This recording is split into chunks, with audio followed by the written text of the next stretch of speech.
Hey, welcome back, everybody, to the Stadium Journey podcast. Thanks for listening.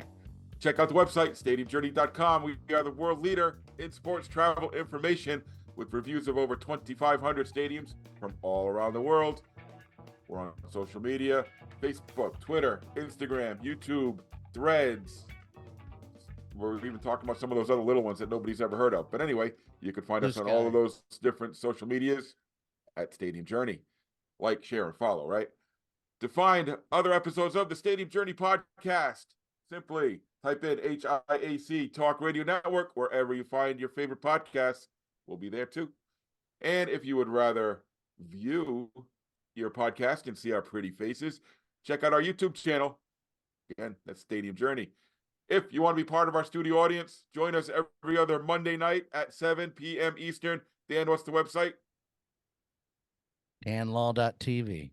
Oh, it is. I put that up in something else. Yeah. You're supposed to say live on, Twitch, Kick, YouTube, and Facebook. All right. All right. So let me take a minute and introduce tonight's starting lineup. Leading off, playing what position you play, Dave? I don't know. Shortstop. Shortstop. You're a shortstop? I was a shortstop. Not anymore. I would have a range of this far. Anyway, Dave Cotney's here. Follow him at ProFan9. Mark Viquez is on the internet at Ballpark Hunter. The above average comedian Dan Calachico's here too. You can follow him at DanLaw83. And I am Paul Baker, at least last time I checked. Follow me at PuckmanRI. So guys, this is the Stadium Journey podcast. So every once in a while, we do like to talk about traveling. So tonight's going to be that night. We're going to talk about some interesting places that we've been to in the past couple of months since we last did this. And there was much rejoicing. Yay. Thank you, Dan. I knew somebody would get it. So let's talk about some interesting places. Who wants to lead off for us tonight? We'll do a round table discussion. Nobody wants to go first? Mark wants to go first. I didn't go anywhere. Yeah. Tell us somewhere interesting you've been since, I don't know, what, November or so? Yes, I'll talk. Okay. I just went to someplace just not too far away from me in Frankfort, Indiana. It was the Case Arena, but it was the 30th anniversary of the movie Blue Chips, starring Nick Nolte and Shaquille O'Neal, Penny Hardaway. Back in 1993, that's where they filmed it. It was released in 1994. It wasn't a big hit. I don't know if it even became a cult hit. I never even saw it. Yeah, like Hoosiers and Rudy, those became cult hits and were critically acclaimed. Blue Chips sort of, it didn't really get there. But, when you go to Case Arena, everybody tells you, hey, this is where they filmed Blue Chips. This is where, Penny Hardaway and Shaquille O'Neal met. This is where, Shaq told Orlando, hey, I'd rather have Penny than Chris Webber. So they did a throwback. And, they had the home team become the Western University Dolphins. They had the other team, Rossville, become Team Indiana. They had banners. They redid the center court. They had programs. They had some of the actors that were in the movie. The biggest guy was Tony the Point Shaver was there, and a few standbys. But the place was packed. It was like 5,500 people. The kids are having a great time. The adults are having a great time. And that arena looks like a college arena. You can check out my YouTube page. I just released it about 20 minutes ago. It was a college atmosphere.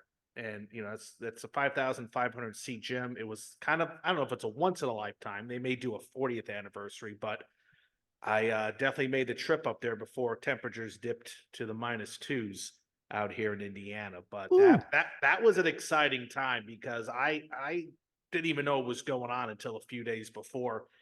And I had to change some plans with a friend who was in town from San Diego just to get up there. But it was a lot of fun just to see the place packed. I got recognized from my YouTube channel.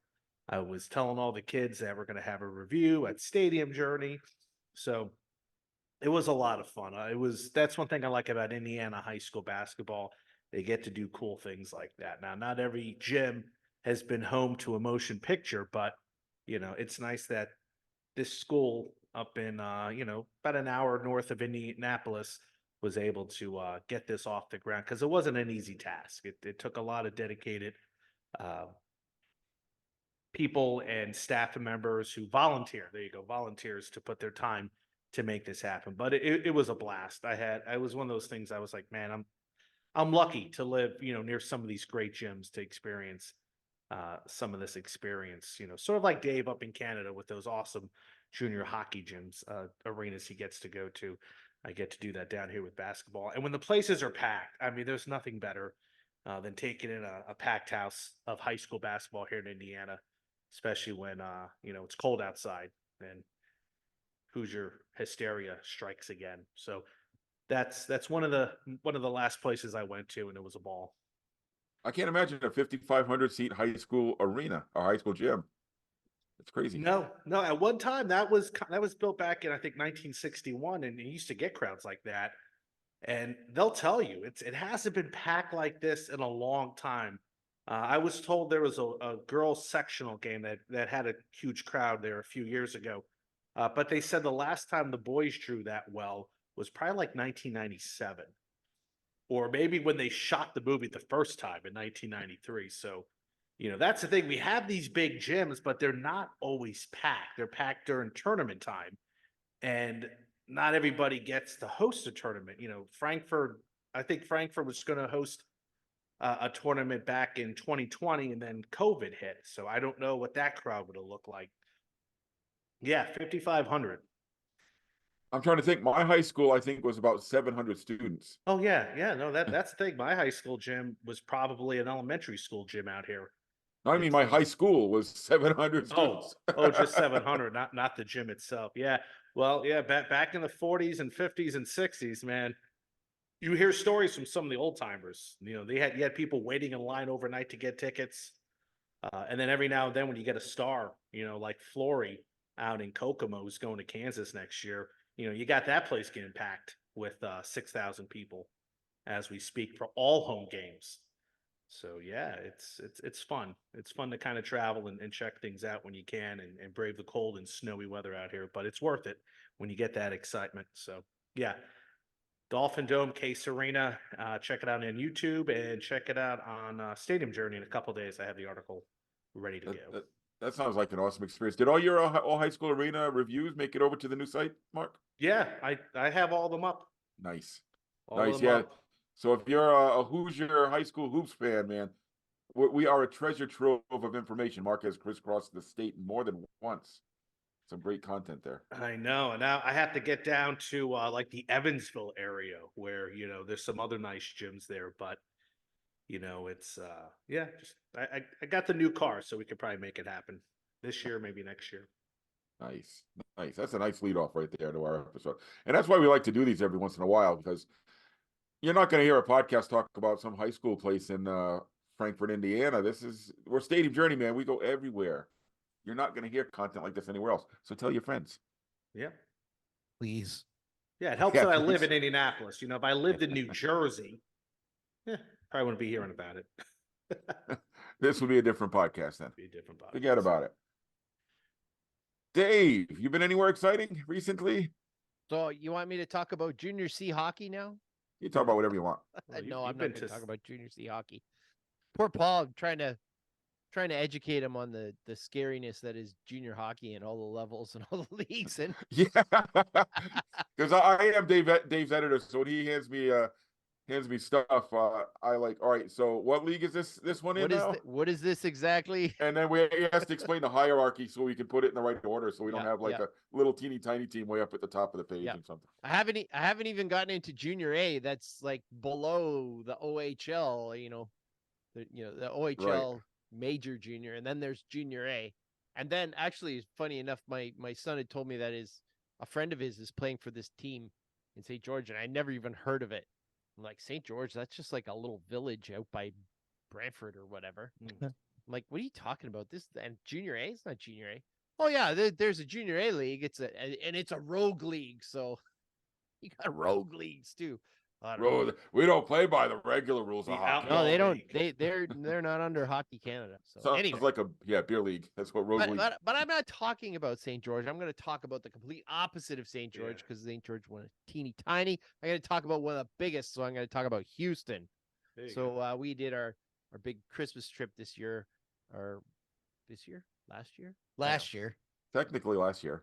The Right. the previous Christmas from at this moment 2023. was to Houston, Texas. So the previous year, the 2022 Christmas, we had gone to Dallas, which was really our first kind of trip to Texas, and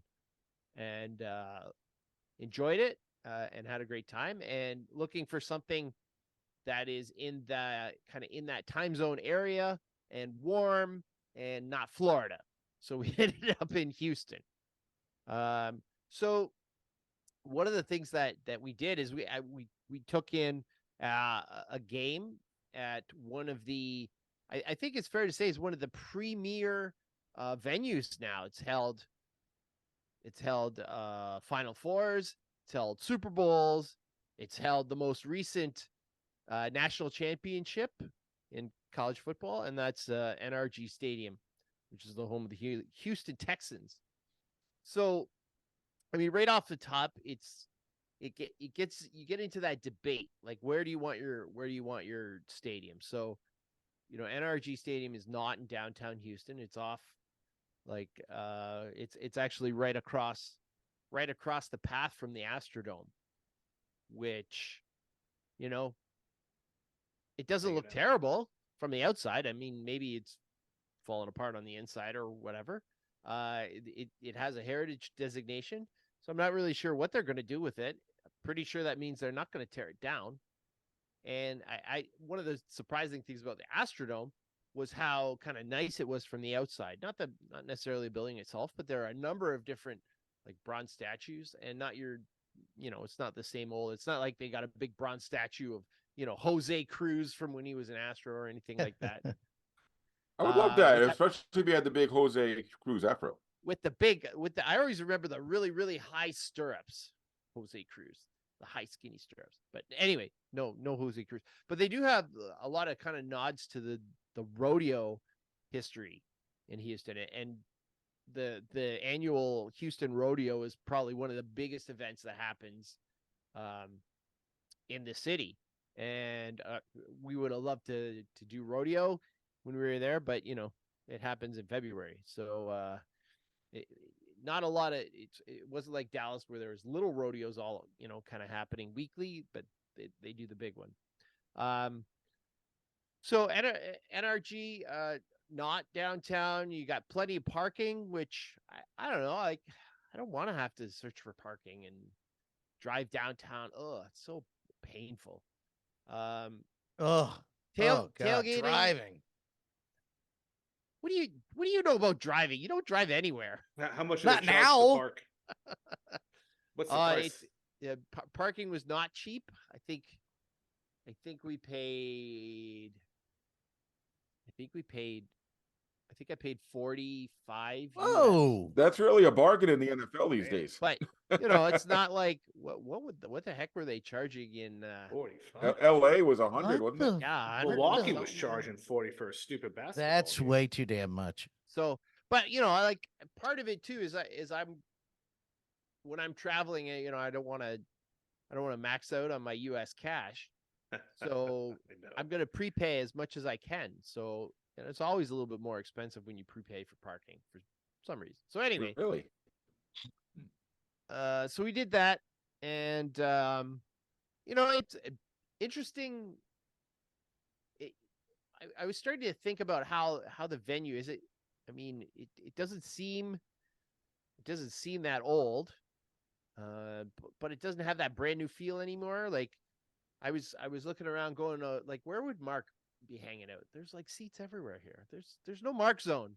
There's no millennials game, just hanging out paying $200 for a ticket to drink $300 beer or whatever the prices are. No, actually, in all honesty, Texans are probably one of the most affordable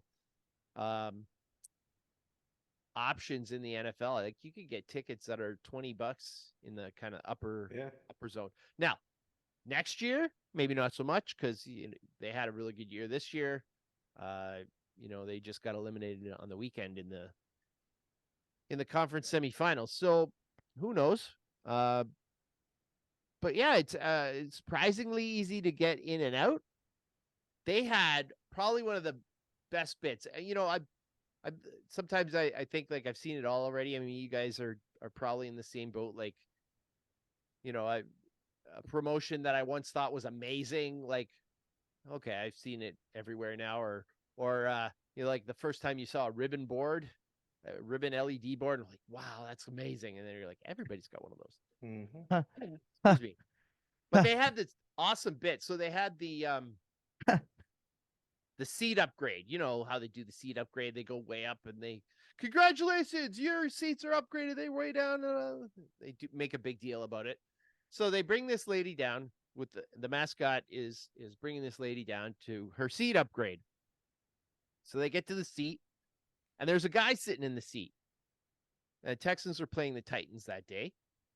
And the guy sitting in the seat is clearly a Texans fan or a Titans fan, excuse me. And the mascot tells him he's got to move, and he's like, nah. Then he's got to move. You got to move, man. This is this lady's seat. And he starts throwing popcorn and stuff and whatever, throwing popcorn at the people around him and the mascot. So the mascot grabs a rope, which has been dropped from the ceiling, hooks the fan to the rope, and then boom, the Titans fan gets dragged up to the ceiling, and the lady gets the seat. It's a bit I have not seen, but yeah, it was surprising and it was a lot of fun. I've seen mascots come from the ceiling down, but I've never seen anybody get dragged from the bottom up. But yeah, pretty good experience. Again, you struggle in the NFL, you struggle with that. Jesus, is this really worth it? So to me, NFL is like it's like Disney, right? Like it's once in a lifetime prices. So that's probably my once in a lifetime trip to see the Houston Texans. So there. Yeah, well, that's what my wife tells me. It's like, don't complain about the prices. When are you going to be back here? So the idea would be to not go back, but we can't get a united front about anything in this world these days. So, well, that's what Dave was saying about the rodeo, which I have been. I saw Reba there back in '97, put on a great show. Reba, but you're right. It's like you visit a city. Like when I was in Seattle, I wanted to hit all the events going on: the Seahawks, the Rainiers, the Mariners, the WNBA team, the Storm. But you can't hit them all. And you're like, I got to make this work, and you just got to pick the ones you can. Why would you want to hit them? That seems rather violent. Yeah. What's that? I'm just full of puns today. So don't mind me, folks. I'll shut up now. I haven't been anywhere. Yeah, you want to hit them all, but you also want to see the city. You want to spend time with family. You want to take a ferry ride over to Bainbridge Island. Sometimes you got to tell yourself you're with the wife. She doesn't want to go to see the Seahawks. She could care less. So got to compromise. Well, I'm definitely going to go to Houston again because the Astros are one of the only 3 Major League ball teams that I haven't seen. Yeah, soon to be 4, I'm sure, because Oakland's going to move to 4 different minor league parks after next year, apparently. Yeah, see, I'm lucky. I have cousins in Houston, so that's that's a place I can always stop by and say hi. Yeah, and I like. I tell you, if you park for an Astros game, they have better pricing. It's not $45. Yeah. Speaking of overpriced NFL stadiums and once in a lifetime events, that's my first event too. Is some people don't like the term bucket list, but I had a game that's always been on my list of things that I really want to check off, and that was the Army Navy game, which was being played up here in New England at Gillette Stadium this past December. So when that was announced, I know for the website, Richard Smith usually covers the Army Navy game, but when it was announced that it was going to be in Foxborough, I just said, Richard, this one's mine. Yep. And luckily, the service academies are always wonderful to us. So they set me up with credentials and parking and everything. So otherwise, yeah, Dave, you were talking about sticker shock. Parking at Gillette Stadium is actually different this year. So it's really like it's an all or nothing affair. If if you're familiar with Gillette Stadium, Gillette Stadium's here. There's a whole bunch of lots and Patriot Place and stuff here. Then there's Route 1. The only way in and out is a four-lane highway where you get to sit and sit on your way to Gillette Stadium. And then there's more parking on the other side. So follow me here. If you're parking on this side, on the near side of the stadium, it'll cost you $50. If you're parking on the far side of Route 1, it is now starting this year free. Really? Free? Wow. What? Yes. Free? Yeah, free. It's a mile walk to the stadium, but it's now free. It used to be the same 50. It used to be the same $50. Oh, I'll say $50. A little exercise. Exactly. Walk off Can't some of go the wrong. beer that you've Yeah. drank in the parking lot. Yeah, no worries there. Yeah. And then there's one lot they designate it as the delayed release lot, so you can't leave for 90 minutes after the game. And this is just one of the ways they're trying to alleviate that congestion getting in and out of the stadium.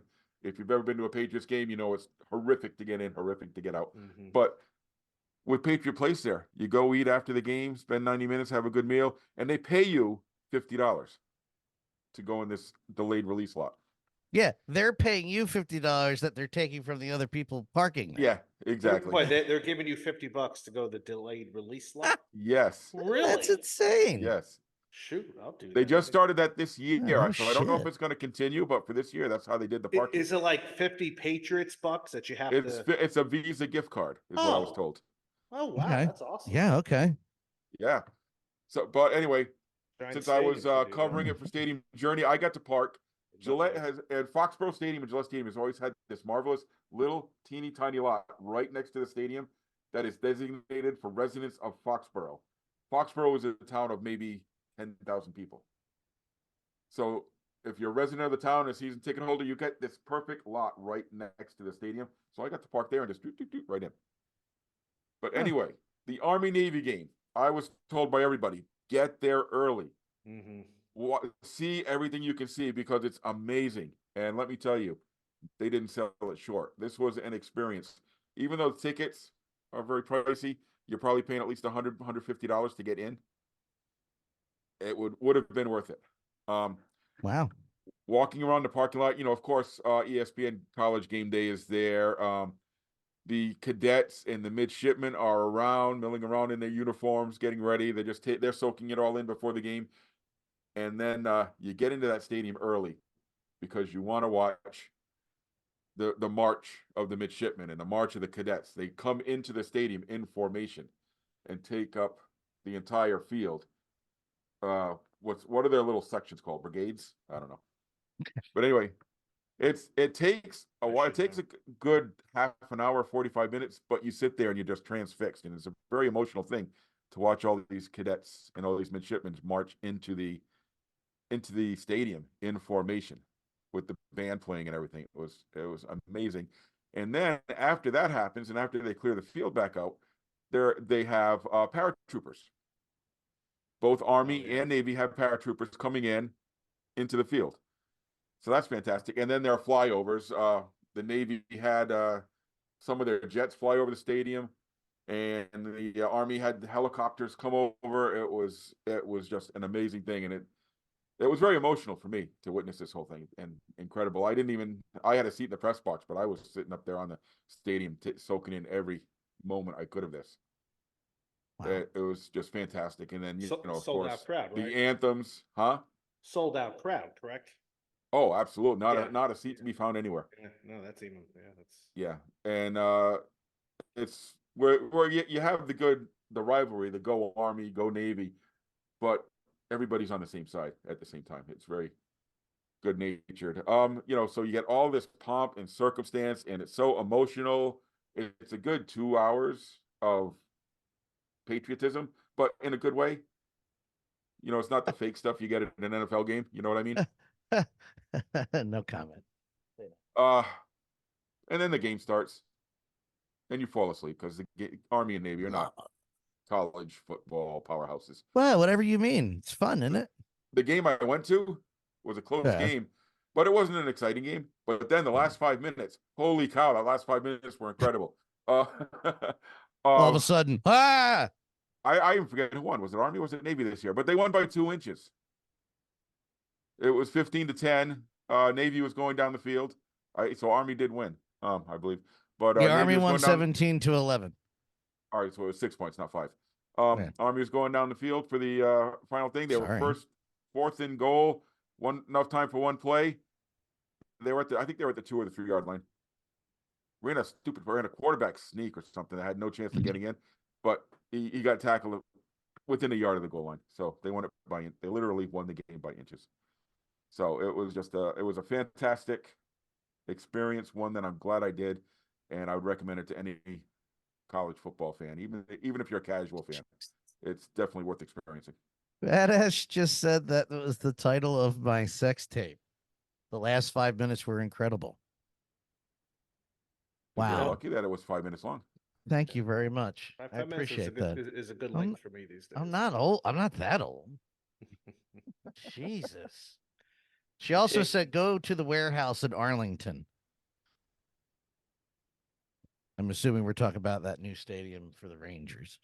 Yeah, Texas. Or are we talking about whatever we call Cowboy Stadium? I would like to get there. Hey, how are they doing, by the way? About the same as 28 other teams right now. Yeah. By the way, now that the tush push was stopped, can we stop talking about outlawing it? It was stopped by grabbing the guy's face mask. Sure, but it was a stop. That play used to be illegal. You couldn't do that for a long time. Well, you're allowed to grab the face mask. You're not supposed to. That was okay. Yeah. Anything. Oh, Ranger Stadium. Yeah. It's only cheating if they call it. I haven't heard anything good about the Ranger Stadium. Texas Rangers? If you've ever been to Texas in the summer, it's spectacular. I went to the outside. old one. I went to not the new one. What was it? Globe Life Park or Field? The one is Field and one is Park. Yeah, the new one. Anyway, the one in between Arlington Stadium and the new one. The one in the middle. I went there on a Sunday afternoon, roiled in the sun on 100-degree Sunday afternoon. Awful. Yeah. See, I just hate summer sports because I'm going to sweat either way. So it's like, Dan, you want to go to a Phillies game? Yeah, I guess. We did a tour of Globe Life Field. It was, it's fine, I guess. Well, it's like Milwaukee. I mean, it's really nothing. You're not gonna. There's definitely no like hominess kind of feel to it. It's a big gargantuan kind of thing. Mm-hmm. I don't know. They say it looks like a barbecue, like with a barbecue lid. But whatever. I mean, there were only two. Who wants to sit outside in the August heat in Dallas? Like there were only 2 baseball stadiums where I ever felt like there was a bit of relief from the heat, and that was River Shark Stadium, because you're right on the river. We won't talk about the fumes, but it felt good when the breeze was 90% of the time. And conversely, Nationals Park. I found a spot right on one of the stairs where you just stand there for like 10 minutes and just get the breeze from the river and go, okay, I'm ready to go back again. I'm dry. well, I can tell you about Texas. Anna D. Tomaso, who does the Baseball Bucket List podcast and website, she says if you ever come to Dallas, Fort Worth, and you have to choose between a Ranger game or a Frisco Rough Rider game, go to Frisco. Go in the Lazy River.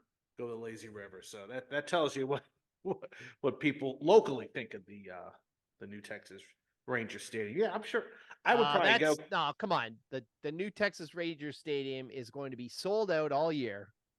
Oh yeah, because they're the defending champions, and yeah. Well, I'll go when DeGrom pitches, which who knows when the hell that's going to be. Spider monkeys. I guess. All right, so there's round 1. Hey, we all up for round 2, boys? That was round 1. Jesus. I'll be here for a while. Couch coach. It's not bad. It's out of Louisville. It's out of Louisville. All right. Kind of heavy too, yeah. Well, it's got baseball theme, sports theme. Nice. Yeah. All right, round 2. So round 2, Mark. Lead us off for round 2. Well, I decided to take. We'll go 5 more minutes for Ash. I decided to take some international trips, which meant crossing a tunnel from Detroit to Windsor, Ontario, junior hockey. And I did the Windsor Spitfires, and I Whoever would you? went up to Sarnia. So I'll kind of combine those two. Well, I don't get to a lot of junior hockey, but Windsor's a 4-hour drive, Sarnia is a 5-hour drive. So it's you could do those in a weekend. And I would have loved to have squeezed in a Detroit Lions game, but just couldn't do it. Who knew? Who knew how far they're going to get at the time? But anyway, junior hockey, something I don't get to do a lot. In fact, I think I did about 4 hockey games this year, this season. So that's kind of a lot for me. But yeah, I had a blast. I love junior hockey. That atmosphere, the experience. Even though the Spitfires are terrible this year, everybody kept telling me about their 10-2 loss.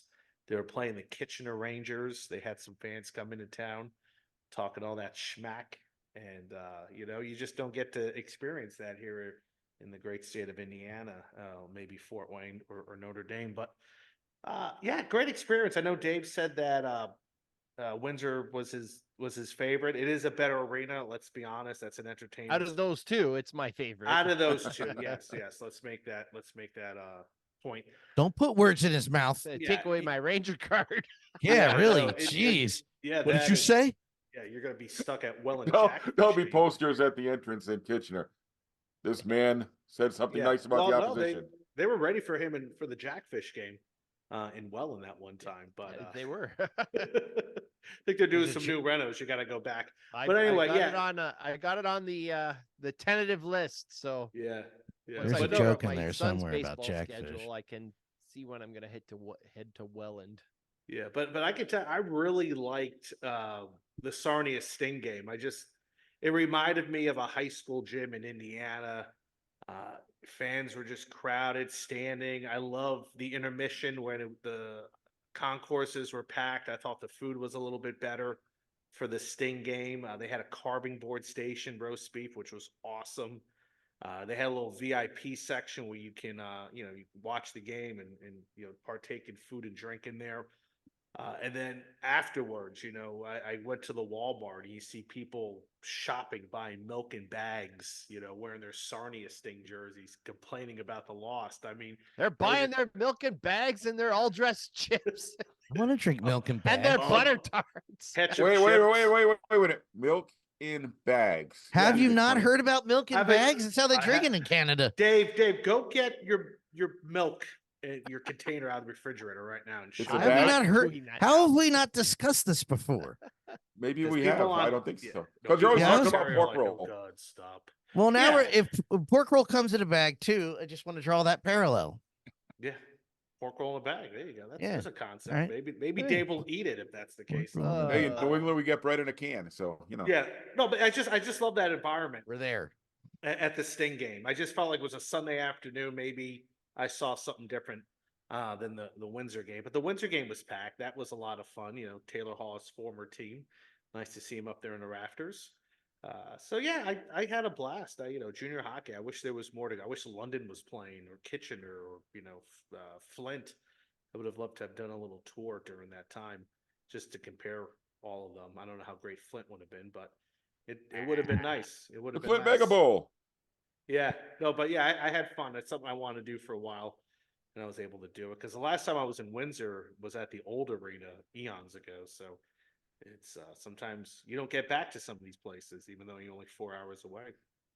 Yeah, that was a huge dichotomy between the old Windsor Arena, which was a barn that they stuffed 3,000 people into to the WFCU Center, which was out FU too. Not in the sticks per se, but definitely away from everything. Yeah, a little bit outside of downtown. It was a 6,000, 7,000 seat arena. The Memorial Cup has been at Windsor. Actually, I was there the last time they won as a host city. But see, that's the thing, and that's with the Memorial Cup. The Memorial Cup will never go to Sarnia because the building is not big enough. Yeah, and I can see. And there are a huge chunk of CHL arenas which will never ever get the Memorial Cup because of the size of the arena. So Yeah, so yeah, Windsor, London will get it. Will Kitchener get it, or do they qualify? yep, Kitchener's had it, and Okay. we're at about 7,000 now. Oh wow. Because we've had a fairly we did about a 2,000 seat edition quite a few years ago, pre-COVID. So, but there's still talk. There's still people who think that Kitchener should have a 10,000 seat arena, which is what London has now. That's probably the biggest OHL rivalry, I would say, is Kitchener London. Mm-hmm. I don't know, maybe Sudbury, the Sioux, maybe. Yeah. But the Sioux has been very successful. Sudbury is not. So, I don't know. Yeah, but like I said, London's a major city, so I could see them having 10,000. I don't know. Sarnia is a small little community of 71,000. Yeah, Sarnia, small city, not nearly not as big as Kitchener. Windsor, yeah. Oh yeah, I mean, or even compared London. to Windsor, that was like night and day for me. I was like, Mm-hmm. wow. I don't know. There wasn't a lot to do up in Sarnia during the winter time. It was well, it's also not downtown, right? It's located on the college. It's on the college campus. It's near restaurants and a mall. There's a nice mall there. The mall was packed. There was, like I said, there was stuff to do around there. Nothing like in walking distance. Free parking. It sort of reminded me a little bit of Ohio State's hockey arena, which wasn't too. I mean, the location, the neighborhood, kind of like on a campus, albeit Ohio State's a freaking huge campus, but near a mall, near some regional and national chain restaurants like Tim Hortons and DeBella Subs. So, it's like I said, it's not too bad. It's family entertainment, and you get to see some good hockey. Got a bunch of kids trying to fight and make it to the next level. So yeah, international trip, little hockey back-to-back weekend. So Nice, Dave. Well, now that we've got that nice feel-good moment done, I'm gonna blow that out of the water and just be totally whiny and complainy. I know I know where you're boy. going. Houston. I'm going to Houston Dave tried to again. sneak into Army again. No. No. Not this time. When I tried to go the last time, Trump was president and wouldn't let me in. So, he heard I was thinking about trying to go back. So apparently, you know how he feels about those immigrants. Canada's not sending Yeah, if you can't marry them, they're useless. So anyway, on our Houston trip, we took in a game at the University of Houston. We took in a basketball game, and actually, the Cougars at that time, they were ranked number 3, so they're really good. Interesting. There are a few things that initially I didn't really care for. The basketball arena is small. So, Mark was talking about 5,000 plus in an Indiana high school basketball gym. The Fertitta Center, which is where Houston plays, has less than 6,000 capacity. Yeah. That's pretty small for a college. Well, not just a college in a major conference now, right? So Houston's in the Big 12. So, I was like, well, maybe it'll be cozy or whatever. Because I'm doing the review, or I did the review. You do the research. So, I was like, the Fertitta Center, I thought it was something else. Is this a new building? Well, no, it's not. It used to be called the Hofheinz Pavilion, and Judge Hofheinz was Dr. David Har. He was a Houston politician and judge, and the arena was named after him. Well, the University of Houston got a big donation from Tillman Fertitta, who is the owner of the Rockets, to rename the building the Fertitta Center. Well, money talks. However, the family of Judge Hofheinz was not overly pleased with that, and it required like some negotiations for this whole thing. It's like that was a little bit of a turnoff, right? Like, they're gonna pay. They're basically paying to rename. Okay. One step further inside, of course, Houston Cougars are known for Phi Slamma Jamma, right? That the early '80s Cougars that featured Clyde Drexler and Hakeem Olajuwon. A great 30 for 30. If you haven't seen it, Phi Slamma Jamma, I highly recommend it. But their coach was Guy Pieri. Lewis. Guy Lewis. Lewis. Thank you. Got Guy it. V. Lewis. So the court was named the Guy V. Lewis Court until some family decided that they wanted to donate some money to get their name on the court. So now it's not the Guy V. Lewis Court anymore. Now it's the Pennick Court because the Pennick family ponied up some dough. A bit of a turnoff. Maybe I'm making too much of this, but I don't know. It doesn't sit right with me. Like when you honor someone, it seems to me that you honor them unless they give you a reason not to honor them, not because someone else. They did give a reason not to. Somebody else gave a lot of money. Yeah, guy. Hey, there's a guy, Mr. Lewis. Did you want to donate some money to keep your name on the court? No, thank you. They gave me $5 million. You give me $5 million and one. He might not even be alive. I don't even know. I don't think. Anyway, that being said, part of the challenge of college basketball, of course, for us up here, is that usually when I go, it's when the students aren't around, and you get a different vibe, right? A lot of times, there's no students in the court. The attendance is way lower than it would normally be. Now, I will say this about Houston, that the attendance was really good. We bought seats that were called, and tickets are kind of hard to get there, but this was called Student for a Day seats. So we got to sit in the student section behind the band. Fine. It's general admission, limited general admission. So you got general admission in this section. Fine. There's a group of 7 of us. So we get there like right away. We're lined up before the gates open. Gates open, we go in. Tickets don't work on entry. Good start. Where have I seen this before? Or they printed on a potato chip for anything. They don't really know what's going on here. So we are sent down to the VIP entrance. The lady at the VIP entrance goes, "Why the heck are you down here?" It's like, we can't get in there. They told us to come down here. So the supervisor at the VIP entrance took us back up. She was really nice. And they had to get a different scanner because you needed a student scanner, quote unquote, to scan our tickets. I didn't get that, but whatever. Anyway, we finally got in, went right to the section because it's general admission. We got to get seats. So we got some seats. It wasn't the greatest. It was like we were kind of clumped together, not 7 across or whatever. So, okay, we got seats. We're okay.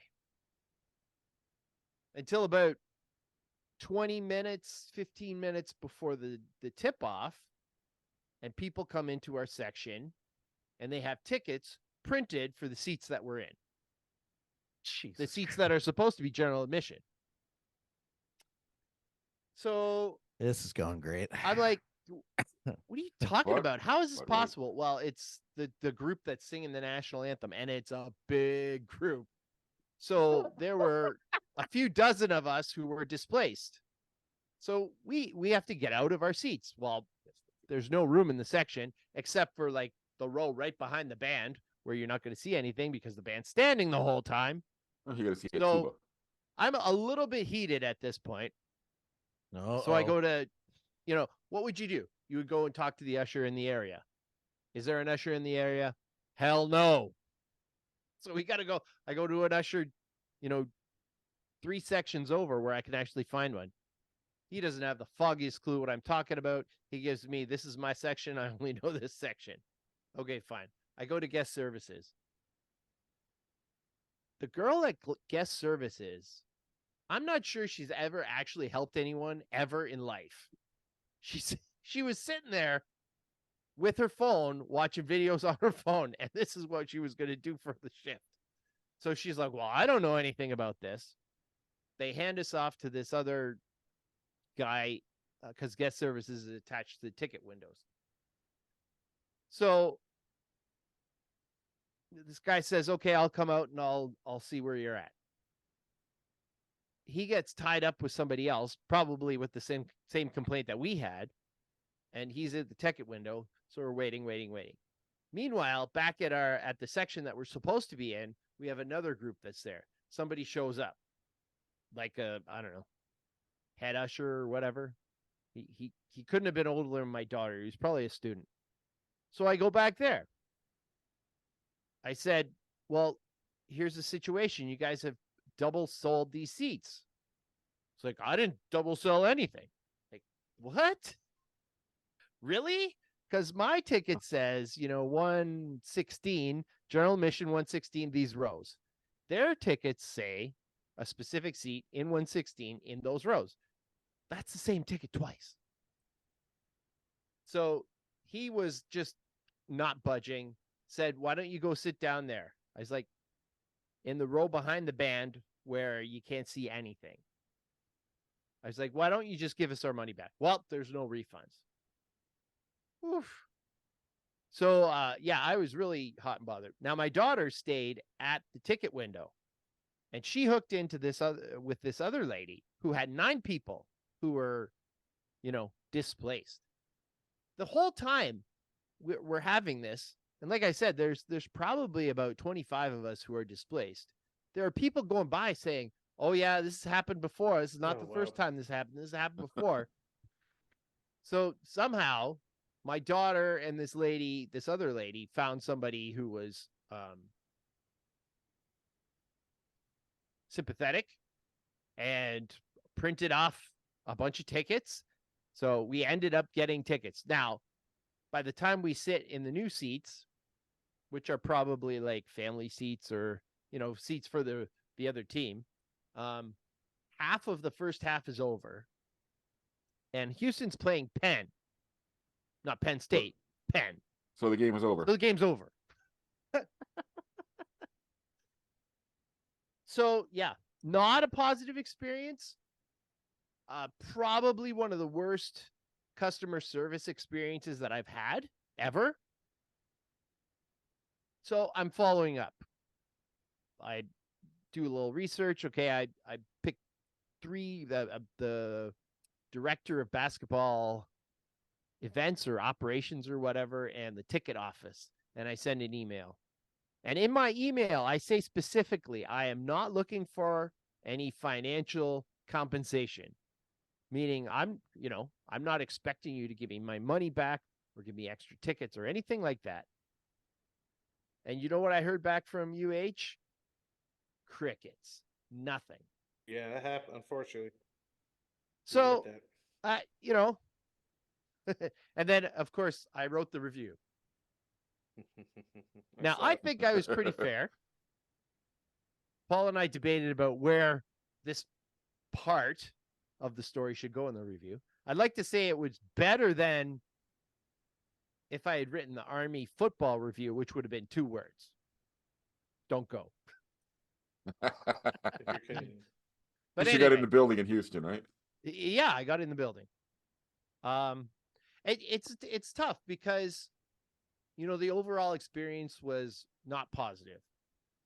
But that being said, we did come across a number of people who were nice and who were helpful and pleasant and whatnot.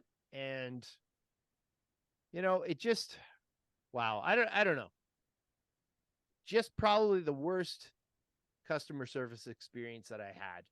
And at the end of the day, whether you're a school that's massive like the University of Houston or a D3 school or a junior hockey team or the NFL, you still need people to walk in the door, and you still need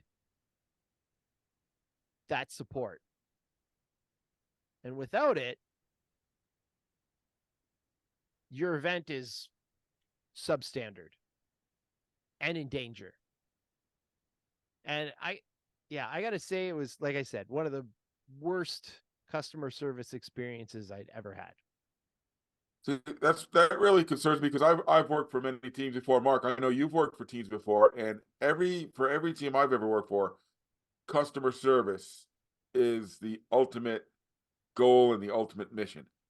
Is we Yeah. don't want to hear story. We don't want to hear stories like this. Well, especially from Houston, that's a Division I school that knows better. We're not talking about some third division soccer team or some, renegade independent baseball team that's on its last legs where there may not be anybody to answer your phone. Yeah, it's kind of shocking from coming from Houston.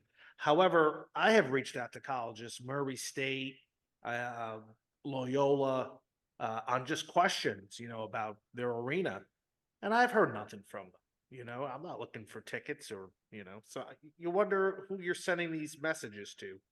Does that person still work for Houston? Did they update their, their message? Did they update their website? How many people do you have to contact before you reach somebody? That seems like a lot of work to do after a while, but yeah, we've all been there.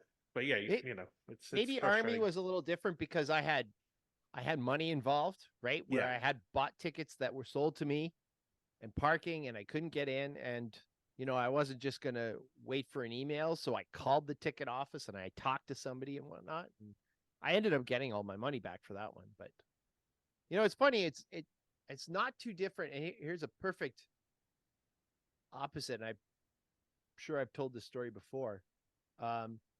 We went to San Jose to the Sharks game, paid for tickets. They were right behind the camera bay. And the cameraman stands up and I can't see like the entire neutral zone, right? This is totally an obstructed view. Went to, took a picture. I was really upset. Went to the customer service, showed this is what our view is. And the lady there was like, immediately, she's like, oh, that's terrible. Let's see what we can do. She was going to give us seats that were like this. We were at center ice in the upper deck, low upper deck. So probably about row 4. She was going to give us row 15 in the corner. I would have taken it happily. Then she looks and says, oh, geez, well, you don't want to be way up there. We ended up with row 15 behind the net in the lower bowl. It went from being a terrible experience to a wonderful experience. Right. Just like that. Why? Because she cared to listen. She knew what had happened was not right. And she tried to fix it. Perfect. Yeah. Kind of like the It's Janet it's Jackson not hard. concert. Yeah, it's easy to do. Just upgrade your tickets. For me, giving me money back or upgrading my seat or giving me, something free. That's all it takes. That's all it takes. One of those 3. I actually had tickets double sold one time. We were in a Cincinnati Reds game, and we were in our seats, and all of a sudden we're starting to get surrounded by people, and I could tell all of a sudden we realized these people are all together. So we're looking at each other and said, I bet somebody's going to come and sit in our seats anytime, any minute now. And lo and behold, somebody came and said, oh, you're in our seats. And I was like, no, I'm not. Look, they double sold us. So we just went down to the usher and he said, just go sit down there. Problem solved. Problem solved. Did There's you get a nobody down there. picture Go ahead. of both tickets that are exactly the same? No, I just said, look, and he looked up. He said, oh yeah, that's those seats right there. They had those tickets too. Yeah, just go sit over there then. It helped that it was a half full stadium, but all right. So Dave, you're talking about a subpar college experience. I'll talk about a nice one I had. So a lot of schools in Division I hockey have built nice new on-campus rinks because for a while a lot of the smaller schools were playing in little community rinks or places off campus. One of those schools that plays off campus is the University of Connecticut. They actually play their home hockey games for a while now at the XL Center in Hartford, which is a good 25 miles away from campus. So not the most convenient setup in the world. So what they did, they decided we're going to build a nice on-campus arena for part of our schedule. We'll still play the games with the huge crowds. We'll still play those in Hartford because it's cost us $20,000 a game to play in Hartford, they found out. So let's build our own place on campus, a little smaller, and we'll solve it that way. Little smaller. Now, what I was thinking when I first heard little smaller, I said, all right, they're building like a 5,000 seat arena. They decided to really go smaller. This rink, the Toscano Family Ice Forum, because the Toscano family gave a lot of money to build this, 2,600 seats. This is for a team in the Hockey East, which might be the premier conference in the nation for as far as college hockey. It's a teeny tiny place. It is a beautiful, beautiful little facility. Like you said, Dave, I went during the semester break, so there's no kids. The place still sold out. People snatched up those student section tickets like nothing. So I actually talked to the SID while I was there, and I asked him, like, I'm surprised that this place is so small. Why did they make the decision to go this small? He said, well, hockey is still growing in Connecticut, and we didn't want to have this big rink that would be half empty most nights. So we wanted to build it smaller so that we know it would be filled every night. So we talk a lot in Stadium Journey about having the right size place. I don't know if 2,600 at University of Connecticut is the right size. It might be a little too small, but it definitely did what it was supposed to. It's packed. Even during the semester break, it was packed. And all the nice amenities, but one of the things about it being so small is that the stuff we look for at a like a first-rate college hockey rink weren't there. The concession experience was really minimal. The band and the noise and everything was great. And it had a beautiful video board and a light show and everything else was fantastic. But maybe it's just that this rink didn't feel lived in yet. Very, very nice, but I think they need to grow into their new home. So Bluetooth. So I had a good time. Tickets are tough to go by. Going on they're impossible to get through the ticket office because season ticket holders at the XL Center get first crack of the tickets, and you got the student section. So that takes up, I'd say, about 90% of the capacity. And so when tickets go on sale, that last 10% goes quick. So for the game I went to, which I think was on New Year's, was it New Year's Eve or New Year's Eve? I don't know which one of those days. Tickets on the secondary market, the cheapest one I could find was $50. And for other games, the cheapest tickets were going at about 75. So it's a pretty penny to head down to UConn and check out a game. But really nice rink for the students and for the locals, much better than trucking out to Hartford for a game. So that was a Toscano Ice Forum. Fantastic experience for me. The opposite of what Dave had. So if you got to get a ticket. Yeah, it could be a little 10%. pricey. Wow. Oh, and parking. I don't know if you've looked at my review. It got generally good scores, but not for the return on investment. If you've been to UConn, all the athletic facilities are together on one campus, and they're almost all new.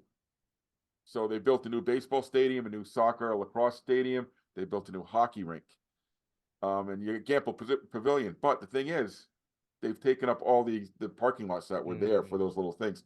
So you have to park at the garage next to Gamble Pavilion and then walk to the hockey rink. So it's a good third of a mile. And if you're going in the middle of winter when it's really cold, that could be a tough walk at night. And you got to pay for the privilege. You got to pay $15 to park there because the spots right next to the arena are for those season ticket holders. So the average fan, it's not built for the average fan. Let's just put it that way. Yeah, I think the average fan would be shocked to hear that. That's why you go to stadiumjourney.com to read about it before you make your trip. Absolutely. But I will say, if you do get a chance to go, fantastic place. A lot of people are comparing it to the new hockey rink that they built at Sacred Heart because they're both built at about the same time. The Sacred Heart rink is absolutely gorgeous and surprisingly twice as big. So a lot of good hockey to be seen in the rinks of Connecticut. Quinnipiac's got a nice rink, a little older, but it's still nice. And Yale, the other division, there's 4 Division I teams in Connecticut. Yale's the 4th one.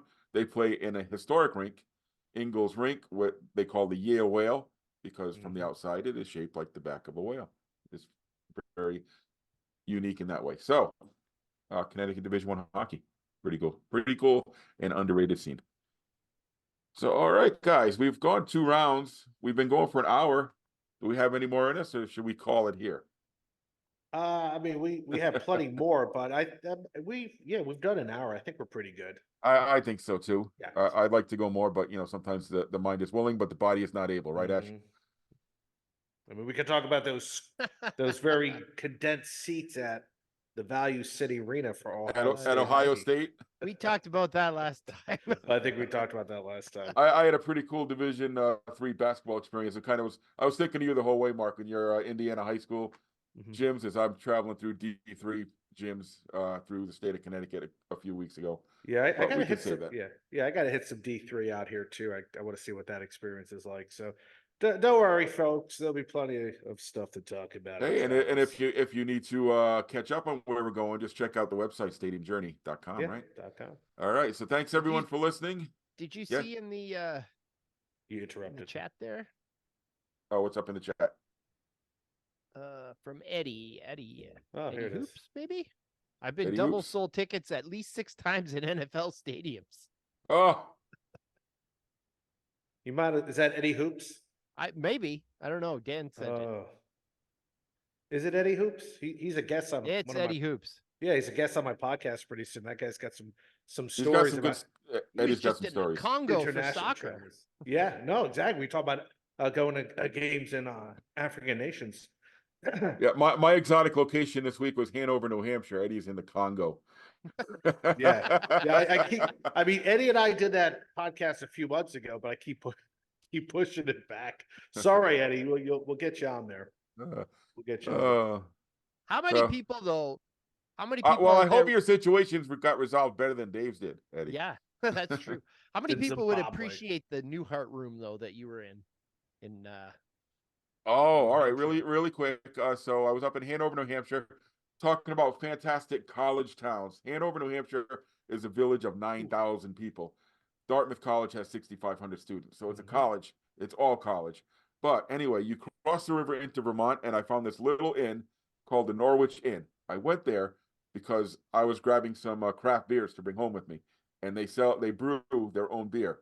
Walked in this old colonial Victorian hotel, and they have this little pub inside with 4 tables and a little bar with 5 stools. So I went in, saw some fish and chips go by. I said, I'm having dinner. Forget about just picking up beer. I'm gonna have some dinner. It was fantastic. But the thing about this inn, the Norwich Inn in Norwich, Vermont, was the inspiration to the TV show Newhart. They have a room they call the Very Newhart fine. room. So I walk in. I had to snap a couple pictures, and it looks just like from the TV show Newhart. And the guy at the bar, he's like, "Hi, I'm Larry. It's What- my brother Daryl. It's my other brother Daryl." Yeah. There was no Larry, Daryl, and Daryl, but the bartender and the waiter looked like they were related. So maybe I Oh, got wow. Larry and Daryl. Did you wake up next to Suzanne Plachette? That wouldn't have been such a bad thing, right? No. Well, like from if it's Tuesday, it must be Belgium. Suzanne Plachette. Oh. Ooh. All right. On that What a note, looker. Too bad. Yeah, what a looker. Okay. thanks Watch that everybody. movie. There's a I'm trying scene. to. Dan's trying to get back in. Dan, where can our listeners follow you, man? No, we can't. Anyway, I don't know. Can you hear me? No, I mean, can hear you. look, Oh, I got it working again. Dan Law 83. Look at that, just in time to say goodbye. Literally, just turned it on again. Oh, Mark, where are you going in the next couple of weeks, and where can our listeners follow you? Probably doing some high school basketball. There's That's funny. Brownstown Central. It has sold out all their games this year because they have some kid who's like going to be like a huge college star.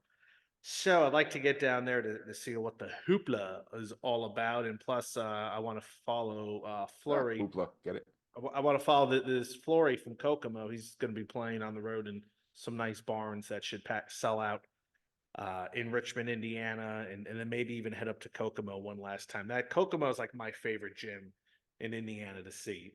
It's just it looks like that should be a set of a movie. You know, we talk about Hoosiers and Blue Chips. That should have been a movie set. You can follow me on Ballpark Hunter on Twitter, Threads, Instagram, and TikTok. I'm posting some TikTok videos to get in with the young audience. So I'm trying to be hip there. I was told that my videos on TikTok have to be a little bit longer, so I'm working on it, guys. I'm an old fogey. I see Mark doing those viral dance trends. Yeah, no, I'm not yet. Maybe at a ballpark this summer, but not I don't yet. know. One of my favorite memories was at one of the Stadium Journey get-togethers, and we're all sitting there having a couple beers, hanging out, talking, and somebody looked up and said, "What the hell is Mark doing down on the field?" Yeah, that was in Burlington, North Carolina. Yep. Well, they were doing some kind of like throw socks into a drawer contest. I had to get involved in that somehow. Dave, throw socks into a drawer contest. Yeah, Sockville. Yeah. All right. Sockville. It makes sense when you're at the Burlington Sock Puppets. Yeah, they do. Oh, gotcha. That makes sense. Yeah, you're right. Dave, where can our listeners follow your travels, and where are your travels taking you? Twitter, Instagram, Threads, YouTube at Profan9. There's a trifecta of OUA hockey rivalry games. So this past week was the Frosty Mug. Not so much a rivalry game because they didn't have the rivalry, just the game. But it was packed, a lot of fun. This coming Wednesday, though. Do they have beer specials at the Frosty Mug? Because they really should. I honestly, there's so many college kids that it's wristband only. So I don't even bother. I don't even bother getting in line. Forget it. It's not even worth it. They might, but I doubt it.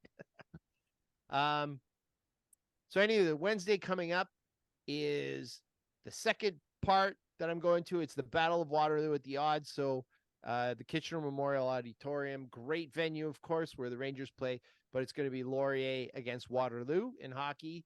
The following week, I actually have another big rivalry, this one in the OHL, of course, but not the OUA. And back at the Odd, it's going to be Kitchener and London, 1-2 in the OHL this year. Kitchener was 1, and now they're 2 after playing London. Home and home weekend. And hope to pop in to see the Waterloo Warriors this year at their home rink, Columbia Ice Field, which is a great fun place to do because I got to do a little bit of an update. So you can follow all those at Profan9. Nice. Let's see, where am I heading? I think I am not so much hitting the road the next couple of weeks. I got a lot of PA duty, so you could find me at UMass Dartmouth a couple nights this week and next. You could find me, I know, at Providence College this Friday night. I'm not sure who they're playing this Friday night, but we're in the middle of the hockey schedule.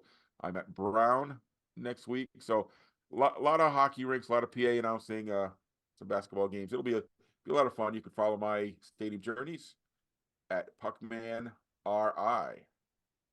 And remember, folks, you can find all of our stadium reviews, news items, and other feature stories at stadiumjourney.com.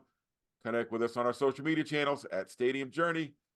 Audio versions of the Stadium Journey podcast, HIAC Talk Radio Network, wherever you look for your favorite podcasts, or our Stadium Journey YouTube page for video simulcasts. And join us live for our live streams every other Monday night, 7 Eastern at danlaw.tv. Is that right, Dan? Yeah. Yeah? Okay. It's fine. So, it's fine? Oh, I want to get it right. It's it's right. I was just trying to add, it's fine. It's totally fine. Okay. I will write the little blurb since I forgot to do it last time. I'll write it for you. Cool, man. And let's see, we'll all be back in 2 weeks. That will be February 5th. We'll be discussing a topic to be named, like a player to be named. So as always, thanks everyone for your support. Thanks for joining us tonight. For Dan, Mark, and Dave, this is Paul, wishing you all safe journeys and close games.